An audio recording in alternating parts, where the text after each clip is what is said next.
My 30-year-old sister Kim had her birthday dinner 2 nights ago. There were about 12 people in attendance. Kim and I aren't close. She was the golden child and I was the scapegoat. Kim was always very cruel to me and got away with it because my mom never held her accountable. Kim had one too many drinks at dinner and began telling an incredibly traumatizing story from my childhood. Kim constantly tells this story as if it's goofy and lighthearted. The trauma from this situation impacts my daily life. When I was 9 and Kim was 12, we were at my neighbor Nate's house, who was 13. Nate had an old storage trunk in his room. Kim convinced me to get in the trunk. The trunk had a built-in lock that didn't work. Once I was inside, they closed the lid, and somehow the lock on the trunk suddenly worked again. They tried for several minutes to get it open. At first, I thought they were just messing with me and pretending they couldn't open it. Once I realized they weren't joking, I began to panic. Nate refused to get his parents because he didn't want to get in trouble. He then began making jokes to scare me, like, "Let's throw the trunk down the stairs to see if that opens it, and let's set it on fire and burn her out." After an hour of being trapped in there, he said, "I'm not getting in trouble for this. I'm going to watch TV." He and Kim left the room to go watch TV while I cried and panicked. They came back an hour later and tried opening the trunk again. My legs had gone numb and my whole body was aching. I had been crying for hours and told them I felt like I was running out of air. They discussed how they could get me out without getting in trouble. Finally, after almost 3 hours of being stuck in there, he finally got his parents. His dad came running in with a crowbar and pried the lid open. His parents apologized to me profusely and grounded Nate. My parents did nothing to discipline Kim and told me I was being dramatic. That experience traumatized me, and to this day I am severely claustrophobic. I can't even cuddle my fiancé because it's too constricting. Kim began telling the trunk story for the 1,000th time, laughing throughout as if it was an amusing childhood story. Without raising my voice, I cut her off and said, "That's not a funny story, Kim. You're always telling this story like it's a cute tale from our youth." That was traumatizing. I have regular nightmares and flashbacks from that day. To this day, I have extreme claustrophobia. I could have died from suffocation. It's not like I was in there for 10 minutes, I was in there for almost 3 hours. Everyone got really quiet and just kind of awkwardly stared at their food. We sat in silence for the rest of the meal. It definitely ended the life of the vibe. Kim and my mom sent me angry texts saying that I owed Kim an apology for making a scene and ruining her birthday. Every time she tells that story, it's like I'm in the trunk again. All the trauma comes flooding back. Am I the idiot? Now for a few comments before the update. Comment 1.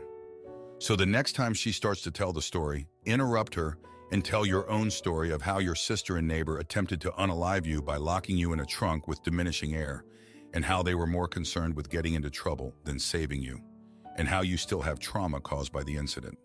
You can add that your sister has never apologized, how your parents never got you assistance, and they pampered your entitled, almost unaliving sister.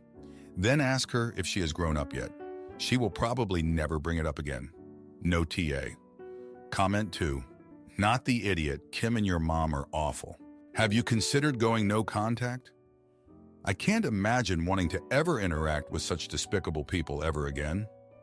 Edit. Saw that you have a good relationship with your niece. I can think of some solutions that do not involve no contact. How comfortable are you discussing your own trauma? Could you, hypothetically, make it your story instead of letting your sister tell her version over and over? Maybe that could work in the future. Now, for the update, thanks for sticking around for this update. So after that whole birthday dinner disaster, things went from bad to worse. The next day my mom called me, and I thought maybe she'd finally see my side. Nope, she said I was being selfish and that I should apologize to Kim for ruining her special day. Can you believe that? I hung up on her. Then out of nowhere, Nate, the neighbor kid from the trunk incident, reached out to me. He said he felt terrible about what happened when we were kids and wanted to make amends. We met up and he was so apologetic it actually felt genuine. He even offered to pay for therapy sessions. I was floored. Nate and I started talking more, and it seemed like he really changed. We actually became sort of friends, which was the last thing I expected. But here's where it gets twisted. Nate invited me over to his place to hang out, and guess who was there? Kim. She was all buddy-buddy with Nate, and they were laughing about the old times. I felt sick. It was like they planned this to mess with me again. Nate said it was just a coincidence, but I didn't buy it. I left immediately, feeling betrayed all over again. The next day, Kim called me, acting all sweet, saying she wanted to bury the hatchet. She invited me over to her place to talk things out. I was hesitant, but I went, thinking maybe this was finally it, the moment she'd own up to her cruelty. But when I got there, it was an ambush. My whole family was there, and they staged this intervention, telling me I needed to let go of the past and stop holding grudges. They said I was tearing the family apart. I was so angry I couldn't see straight. But then Kim did something unexpected. She broke down crying, saying she was sorry that she didn't realize how much she hurt me. She said she wanted to be a better sister. Everyone was looking at me like it was my move. So I did it. I forgave her. I thought maybe this was the start of something new. Everyone was hugging, and it felt like a weight was lifted. But that night, I found out it was all a lie. Kim's best friend, who felt guilty about the whole thing, sent me screenshots of texts between Kim and Nate. They were laughing about how they fooled me into forgiving Kim, how I fell for their little performance. They never cared about how I felt. It was all just a game to them. I was crushed. I made the wrong choice, trusting Kim again, and I didn't even know it. I should have known better. Now I'm left picking up the pieces, trying to figure out how to move forward after being played like that.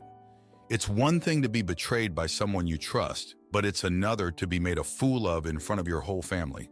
Thanks for reading this mess of an update. My mom springs babysitting on me for 4 wild kids with no warning, so when we move and my annoying cousin comes to stay, I put my foot down and make sure she's sent packing. This had just made me super mad, so I just wanted to tell somebody.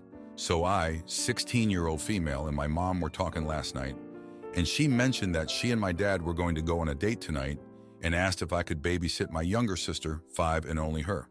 I said sure because I low-key need money. This morning, I walk downstairs and say hi to my mom and start talking to her. Randomly, she mentions we have to clean the house today. I was a little confused because we usually deep clean the house every Saturday, so I ask why. This is when she mentions that my cousins are coming over, 4-year-old female, 3-year-old male, 2-year-old male. Again, I was confused, so I asked why they would be coming over, and she said that I would be babysitting tonight. I immediately tell her that she didn't ask me beforehand, and that she said I would only need to babysit my sister. She says that she was going to go on a date and then go to an event with my aunts and uncles. Now don't get me wrong, I love my cousins, but they are very hard to deal with. I can deal with screaming children, but they are on a different level, and I get super stressed if I have to watch only 2 of them, so 4 is going to be a challenge. My other sister, 13, will also be there, but she kind of just sits there the entire time, and I usually have to take care of them. When I only babysit my sister, I can have her in my room playing with Barbies or something while I read. So babysitting her is easy. I am now really mad at my mom for just setting me up with this babysitting job without even mentioning it to me until like an hour ago, especially when I probably won't get paid a lot for it. So would I be the jerk for refusing? Update. The kids aren't here yet, but I wanted to know how much I would be paid and said I didn't like how I wasn't asked about babysitting. And my mom said, "This is what happens when you have a C in a class. You won't do anything until May, so that means you will babysit for me, and I won't have to ask you." Then threatened that if I show any attitude, then I won't get paid. Payment would be $10 an hour. Not sure if it's per kid as well. I might also have to make dinner for all of them, which might just be mac and cheese, which isn't a lot of work, but still. Update 2, post-babysitting. It was a nightmare. They wouldn't listen and kept running around and jumping off the couches. Crying, screaming. We even lost 2 of them for a couple of minutes because they ran off into the basement. So we had to close off the top floor and basement. One of them broke a snow globe and there was glass everywhere. They kept throwing coins and ceramic teacups around, so we had to confiscate them. I have a pounding headache now, and I don't even think I'm getting paid more than like $30. Safe to say, I will never agree to babysit ever again. Now for a few comments before the update. Comment 1. So would I be the jerk for refusing? Not the idiot, she did the old bait and switch. Demand more money or refuse, whichever you prefer. She says that she was going to go on a date and then go to an event with my aunts and uncles. They can all chip in for a babysitter. Comment 2, NTA. I'm 36 and I wouldn't babysit 4 toddlers, and certainly not for the price of one. 4 toddlers would be $80 an hour, paid in advance. If they are late, then that can be paid afterward. Now, for the update, thanks for sticking around after my last post. Here's what went down next. The evening after the babysitting fiasco, I was hoping for some peace, but no such luck. My mom dropped another bomb on me. She said we were moving, not just to a new neighborhood, but across the country. My dad got a job offer he couldn't refuse, and they decided it was best for our family. I was shocked. No discussion, no warning, just pack your bags, we're leaving in a week. I was furious. I had friends here, my school, my life, and now because of my dad's job, everything was changing. My sister seemed excited, but I couldn't share her enthusiasm. I felt betrayed and uprooted. The move was chaotic, boxes everywhere, my parents constantly arguing about what to keep and what to throw away. It was clear the stress was getting to them too. My mom snapped at me for not packing fast enough, and my dad was distant, lost in his own world of stress and new responsibilities. We arrived at our new home, and it was nothing like our old place. Smaller, in a neighborhood that didn't feel as welcoming. I missed my old room, my friends, the familiar streets. My sister adapted quickly, making new friends, but I struggled. I felt like an outsider in my own home. Then, as if things couldn't get any worse, my mom announced that my troublesome cousin, the one who had broken the snow globe, was coming to stay with us for a while.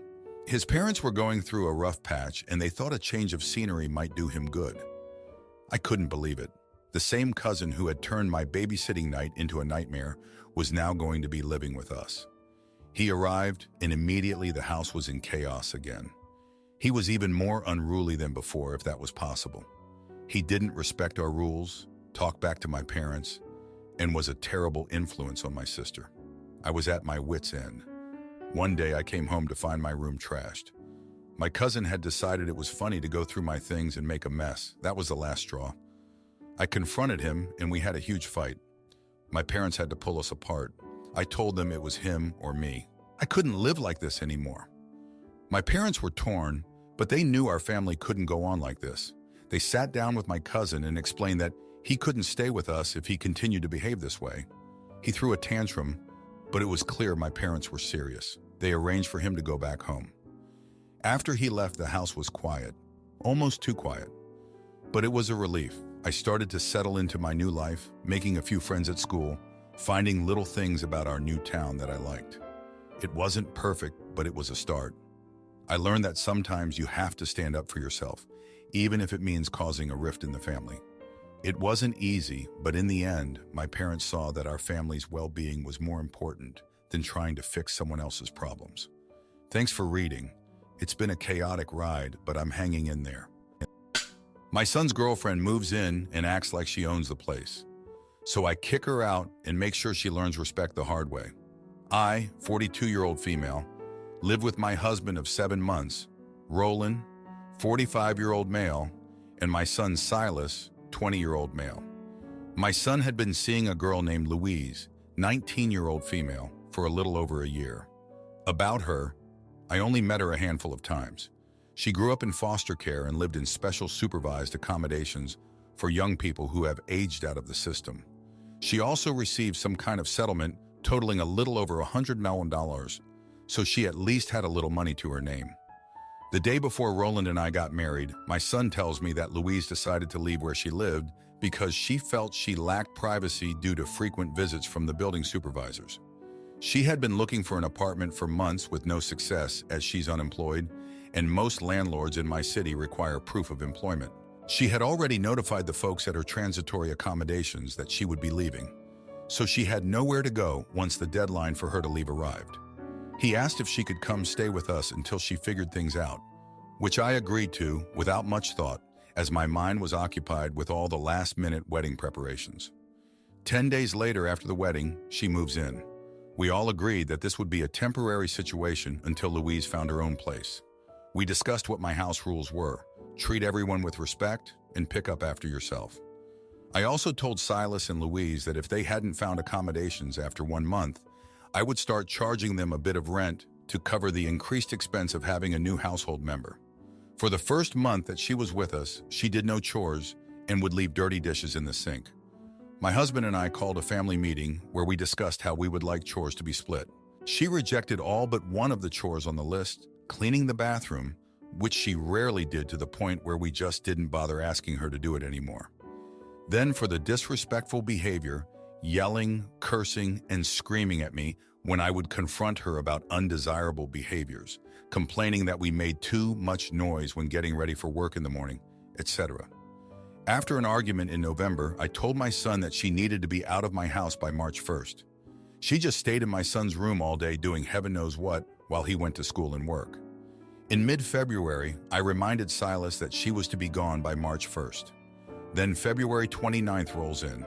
That morning, as my husband was leaving for work, Louise screamed from my son's room, "OMG, why does he have to be so freaking loud?" When Silas came out of his room, I told him that she needed to leave. Things escalated and the cops got involved. She and my son are now gone. I reached out to my son so that we could talk, but it's been the silent treatment from him since. Am I the idiot? Now for a few comments before the update. Comment 1, not the jerk. Hang in there, your son will probably get sick of having to care for a woman who won't work in or out of the house. Especially since I'm sure once she doesn't have you and your husband to cuss out, she'll start doing it to him. You did the right thing to protect yourself and your husband, and went above and beyond to support your son in supporting his girlfriend until she became unbearable. Comment 2, not in jerk. She was disrespectful, ignored your rules, and had over 3 months warning. If she had $10,000, she should have been able to get a place. Maybe even buy a place. You stood your ground, and good for you. Give son time. He will likely see her true colors soon. If not, he is an adult and will need to own his choices. Try to keep lines of communication open. Good luck. Now for the update. Thanks for sticking around for the latest. So the cops came that day, and it was a mess. Louise and Silas packed their stuff and left. I felt a mix of relief and heartache, watching my son walk out like that. Roland tried to calm me down, but I was too upset. I kept thinking, I just wanted some peace in my own home. A week went by with no word from Silas. I was worried sick. Then out of the blue, he texted, "We need to talk." We met at a coffee shop, the air thick with tension. Silas looked tired and Louise wasn't with him. He said they'd been staying with a friend, but it was clear that wasn't working out. He told me Louise had found a job, but they still couldn't afford a place. I felt a pang of guilt. I wanted to help, but after everything, I was hesitant. Roland was against it, saying we'd already done enough. But Silas was my kid, and I couldn't turn my back on him. We came up with a plan. They could move back in, but only if they followed the rules. No more yelling, no more mess. They agreed. It was a fresh start, or so I thought. Things were okay for a while. Louise was working at a local diner, and Silas was juggling school and a part-time job. But the peace didn't last. One evening, I came home early and found Louise on the couch, money scattered everywhere. She was counting her settlement cash, and I couldn't help but feel uneasy about it. I didn't want to pry, but I asked her about it. She snapped at me, saying it was none of my business. I backed off, but it left a sour taste in my mouth. Roland was furious when I told him. He said we were being taken advantage of, and maybe he was right. Then one day, Roland's watch went missing. It was a family heirloom, and he treasured it. We searched everywhere, but it was nowhere to be found. Accusations flew, and Louise got defensive. She said we were blaming her because of her past. It was a low blow, and it hurt. The tension was unbearable. Roland and I were arguing now, too. It was like Louise's presence was poisoning everything. I felt trapped in my own home, walking on eggshells around my son and his girlfriend. Finally, I had enough. I told Silas they had to leave for real this time. He was angry, saying we didn't trust him or Louise. But I stood my ground. They packed their bags, and this time I knew it was for good. The next day, Silas called. He found the watch. It had fallen behind the dresser. He apologized, and so did I. But the damage was done. They found a small studio apartment, and Louise's job was enough to cover the rent. They were moving on, and so were we. It was bittersweet. I missed my son, but I knew he needed to live his own life. Roland and I had our home back, but it felt empty without Silas. We hoped one day things would be better between us all. Thanks for reading. If you like this video, you'll probably like these too. Also, while you're here, please consider subscribing. It's your support that keeps this channel alive and allows me to make better and longer videos. Have a great day!